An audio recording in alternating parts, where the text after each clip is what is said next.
Chào mừng quý vị và các bạn đã quay trở lại với kênh YouTube của Golden Boost. Và ngày hôm nay chúng ta sẽ cùng nhau review Nike Mercurial Vapor 15 phiên bản Elite đế AG. Và hãy cùng xem Upper Vapor Posit cộng này có gì mới, đế zoom có thực sự hiệu quả, và quan trọng là đinh AG này có đá được trên sân cỏ nhân tạo của Việt Nam hay không. Hãy cùng tìm hiểu trong video ngày hôm nay. Let's go!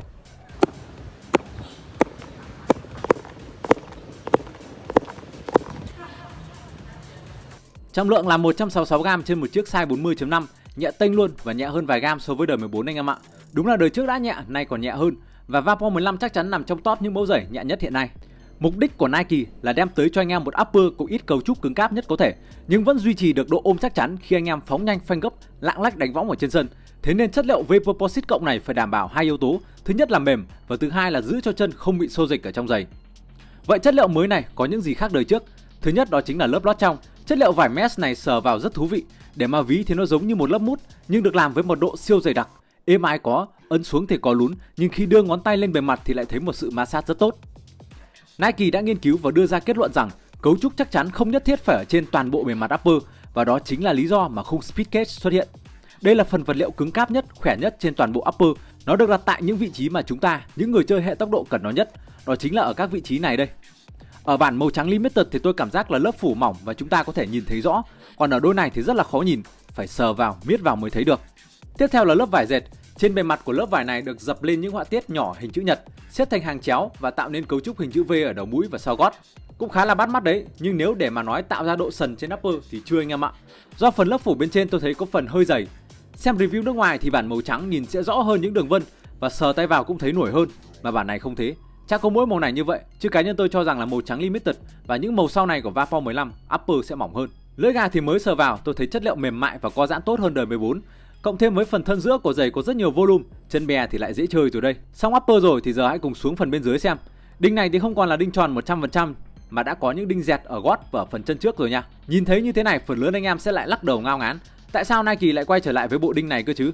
Đinh của Vapor 14 và Superfly 8 đang làm rất tốt với cỏ nhân tạo rồi mà. Bằng cảm quan thì tôi cho rằng là nó dài hơn không đáng kể, và có đá được ở sân cỏ nhân tạo của Việt Nam hay không thì lát nữa chúng ta cùng xem nha. Và đây rồi, hãy xem zoom ở đâu nào. Bình thường như những mẫu giày khác thì phía trong của lớp đế ngoài sẽ là một lớp nhựa cứng cáp để duy trì cấu trúc cho đế. Nhưng ở phần đế trước của mẫu giày này đó chính là lớp đệm air zoom luôn, tiếp xúc luôn với đế ngoài anh em nha. Hãng nói rằng thiết kế như thế này để người sử dụng có một cảm giác sát mặt đất nhất có thể. Nói nhanh một chút thì zoom air được cấu thành từ nhiều sợi tổng hợp cao cấp và không khí nén dưới áp suất cao. Các trụ làm từ chất liệu sợi này sẽ hấp thụ lực tác động và nhanh chóng bật trở lại hình dạng ban đầu, hỗ trợ tối đa cho việc phản hồi lực và tăng tốc cho từng hoạt động của bàn chân. Nghe tổng quan thì có vẻ hấp dẫn quá nhỉ. Bây giờ chúng ta sẽ cùng đi vào cảm nhận trên chân xem sao nha. Xỏ vào ban đầu thì rất bó anh em ạ, rất bó ở khu vực ngón út, nhưng mà ở các bàn chân thì lại không có chút bó tức nào cả. Thế nên để mà nói thì sẽ thuần được nhanh thôi. Tôi sợ nhất là các bàn chân mà bị tức thì mới cần nhiều thời gian, chứ còn đoạn ngón út này thì đôi trận là hết đấy mà. Nhưng ban đầu thì bó kinh sợ thật sự. Zoom Air ở lúc mới xỏ vào thì cũng êm đấy, cảm giác khi nhón chân đi lại rất mới mẻ, rất đáng mong chờ. Nhưng tôi nghe reviewer khác nói rằng phải chạy mới ra vấn đề, chứ đi lại thì chưa cảm được đâu. Khi mà tôi nói đây là một mẫu giày dễ thuần với cả cái form chân tôi thì có lẽ nhiều anh em sẽ kiểu, nhưng mà thực sự câu chuyện nó là như thế này các bạn ạ.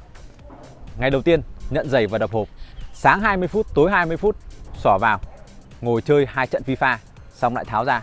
Ngày hôm sau tôi đem giày đi chụp ảnh, tiện luôn chạy 2 vòng quanh sân. Bứt tốc có, chạy nhẹ có, và tôi cảm thấy rằng là nó đã đủ mềm để tôi có thể đem vào đá một trận. Nhưng mà thực sự thì để hết hoàn toàn cái cảm giác khó chịu ở xung quanh bàn chân thì tôi cần khoảng 2 trận nha. 2 trận đầu tiên chạy nhiều thì nó vẫn sẽ có những cái độ cấn nhất định ở cái phần má ngoài và ở chỗ ngón út này. Nhưng mà sau đó rồi nó sẽ hết thôi. Và tôi không cần một cái tip, cái mẹo để thuần giày nào hết. Không cần xỏ giấy cách lỗ, không cần thay lót, không cần hơi nước sôi, thế mà vẫn thuần được. Trước đây thì review Vapor 14 Elite AG, tôi có nói với anh em rằng là ở trong những trận đầu tiên khi mà hoạt động căng quá, tôi bị đau nhức cái phần má ngoài này đến nỗi mà không thể đi lại nổi luôn, phải ngồi một chỗ, đợi tầm khoảng 10-15 phút mới có thể là đi lại được. Còn mẫu giày này nó hoàn toàn không có mấy cảm giác đau đớn gì luôn. Nếu như mà để xếp hạng về cái mức độ đau chân, khi mà tôi ban đầu thuần cái con 14 Elite là 10 thì con này nó chỉ là 0,5 đấy các bạn ạ. Thực sự là thoải mái, rất là thoải mái luôn các bạn ạ. Upper thì có độ dính dính trên lớp phủ nhưng không nhiều. Tổng thể có phần dày dặn hơn đời 14, nhưng nó vẫn đủ mỏng cho anh em có một cảm giác bóng tốt và thật chân. Nhưng nó sẽ kiểu có chút đệm, khi đỡ bóng thấy có cả sự êm ái nữa. Nó mang tính chất sợi dẹt nhiều hơn là chất nhựa nhựa như ở trên đời 14. Nào anh em nào là fan của cảm giác sợi dẹt đâu rồi? Đúng thật là Nike nói được và làm được. Upper sau vài trận đã trở nên cực kỳ mềm mại, đủ sức làm hài lòng bất kỳ ai. nhưng chân ở trong giày dù có phanh gấp, đi tất dệt kim mỏng vẫn cứ là chắc chắn. Cái này một phần nữa là do chân tôi bè nhiều. Thế nên anh em chân thon thì sao nhỉ? Hãy comment cho tôi biết với nha, anh em có bị xô lệch hay không? Còn một điều này anh em chân thon cổ chân nhỏ cần phải lưu ý, đấy là giày có thể có một chút hở cổ giày. Với tôi thì chỉ tí xíu thôi, nhưng những anh em nào mà cổ chân nhỏ thì khả năng là chỗ hở cổ giày đó cần phải được lưu tâm. Và cách khắc phục đó chính là chuyển qua đi Superfly 9, đi sang bản cao cổ cho đỡ lọt cao su nha. Bên cạnh đó thì khu vực gót tôi thấy không có vấn đề gì cả, không xước hay nhấc gót, cảm giác rất khít anh em ạ. Và zoom, vâng zoom đây thực sự là đáng đồng tiền bát gạo anh em ạ. Đúng như tính chất của zoom trước giờ, chạy trên mẫu giày này có êm và có sự đàn hồi, nhưng cảm giác êm cá nhân tôi thấy nó đang lấn át sự đàn hồi. Thế nên chạy bon chân, chạy mượt mà thì có sướng đấy, nhưng nếu để có một phản lực lớn khiến cho tôi thấy bùng nổ trong từng bước chạy thì chưa nha. Nó vẫn kiểu ôn hòa quá, nó không gắt như tôi tưởng. Mercurial với tôi là phải gắt lên chút nữa như kiểu AG của Vaporfly 14 đấy. Nhưng phải nói rằng với một bộ đế AG mà có đệm zoom như thế này, chạy trên sân cỏ nhân tạo phải nói là tuyệt vời. Cá nhân tôi đã đi cả hai dòng Mercurial AG đây và thấy rằng đinh thì có vẻ là ngang nhau, nhưng thực sự đôi 15 mới đang tạo ra cho tôi cảm giác sát mặt cỏ hơn. Cá nhân tôi cho rằng đó là do độ lún của đệm zoom. Chân bên kia đi đôi Mbappe nó đang bị cao hơn chân còn lại và thực sự là bất ngờ vì tôi cũng giống anh em nghĩ rằng đời mới nó sẽ cao và trông chênh hơn. Nhân tiện nhắc tới sự chắc chắn, cá nhân tôi đã quen với đinh cao nên đinh AG đời này vẫn không gây ra cho tôi cảm giác tiêu cực nào hết, vẫn cứ là ngon lành cành đào anh em ạ, không lo lật cổ chân, bám sân rất tốt nha. Về sút thì tôi đánh giá không cao bằng Vaporfly 14 vì cấu trúc sau khi thuần nó khá là mềm, nó không có nhiều độ ôm nên khi ra chân nó không sướng bằng đời trước. Nhưng về mặt bằng chung thì nó vẫn cứ là ổn áp anh em nha, chỉ là cá nhân tôi không quá phấn khích với cái cảm giác của mẫu giày này mang lại khi sút. Trước khi tới với màn cuối thì có một điều này, anh em nào sở hữu Vaporfly 15 hay là Superfly 9 thì hãy thử một lần nha. Đó là đi không lót để cảm nhận cái đệm zoom này một cách rõ ràng. Không khuyến khích anh em chơi lâu dài, nhưng hãy thử vì tôi cho rằng nó rất là thú vị đấy. Vậy tổng kết lại, để mà nói là Vaporfly 15 là một bản cải tiến, là một phiên bản tốt hơn của 14 Elite thì có lẽ là tôi sẽ không nói như vậy các bạn ạ. Bởi vì Vaporfly 15 tôi cảm giác là nó đang đi, nó rẽ theo một cái hướng khác và mọi người có thể thích cái hướng này, thích hơn hoặc là không thích hơn. Và mẫu giày này, cá nhân tôi cảm thấy là từ chất liệu upper cho tới bộ đế, từ trong ra ngoài, từ trên xuống dưới, nó có một cái cảm giác đó là mềm mại hơn các bạn ạ. Và cái điều mà Vaporfly 14 làm tốt hơn Vaporfly 15 đó chính là cái độ gắt, sự đàn hồi, cái phản lực khi chạy. Bởi vì cái đế zoom này cá nhân tôi cảm thấy rằng là nó hơi bị ôn hòa quá, nó không tạo ra đủ cái độ gắt như là tôi mong muốn. Bởi vì tôi đã quen cái cảm giác ở trên con 14 Elite rồi. Nhưng mà dù sao đi nữa thì cái đế zoom này nó có một cái điểm cộng, đấy là chạy trên sân cỏ nhân tạo. Đa số sân ở Việt Nam như kiểu nó có một cái nền nó không được mềm mại cho lắm thì nó rất là ok các bạn ạ. Bởi vì cái đệm zoom này khi mà tôi đặt chân xuống thì cảm giác là nó sẽ nén lại và tôi cảm giác là chân của mình được sát mặt đất hơn. Và bằng một cách nào đó khi đi trên chân mẫu giày này tôi cảm thấy rất an toàn các bạn ạ.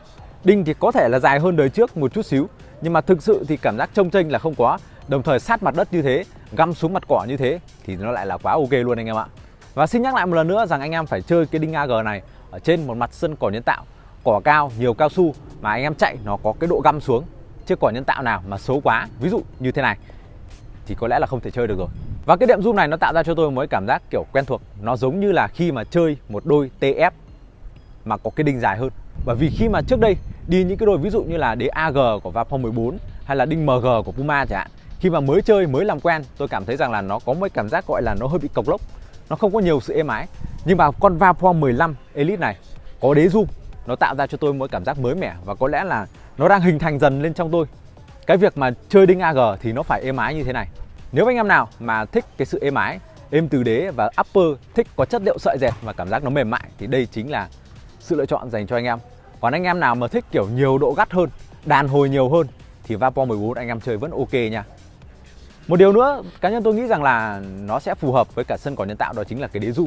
Anh em chơi ở trên mặt sân cỏ tự nhiên thì có thể là anh em không cảm nhận rõ cái độ êm của đế zoom đâu. Bởi vì cỏ tự nhiên bản chất là nó đã êm rồi, và thêm zoom này vào thì không biết là anh em có cảm nhận được rõ hay không. Cái này thì tôi cũng chưa thử nha. Nhưng mà ở trên mặt sân cỏ nhân tạo nó có một cái độ cứng nhất định ở dưới nền thì cái đệm zoom này thực sự là có tác dụng anh em ạ. Và tôi đánh giá cao cái đệm zoom này ở trên con Vaporfly 15. Chân tôi là dài 25,5 cm, ngang là 10,5 cm, đo khi đã đi tất và được tính là bè nhiều. Mẫu giày này tôi đi size 40.5 nha, giống như những đôi Nike khác.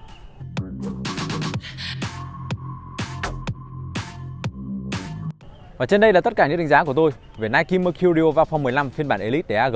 Và nếu như các bạn có sở hữu mẫu giày này và có những đánh giá khác tôi, làm ơn hãy để lại ý kiến ở dưới phần bình luận để cho những anh em vào sau có cái nhìn đa chiều hơn về mẫu giày này nha. Và cuối cùng thì đừng quên thích video này và đăng ký kênh của chúng tôi để không bỏ lỡ những video nào ra mắt trong tương lai. Và ngoài ra bên này các bạn có thể thấy là một danh sách phát các video review về quần áo chính hãng mà tôi đã làm từ trước. Hãy kích vào đó để xem thêm nha. Và bây giờ thì xin chào tạm biệt và hẹn gặp lại anh em trong những video tiếp theo.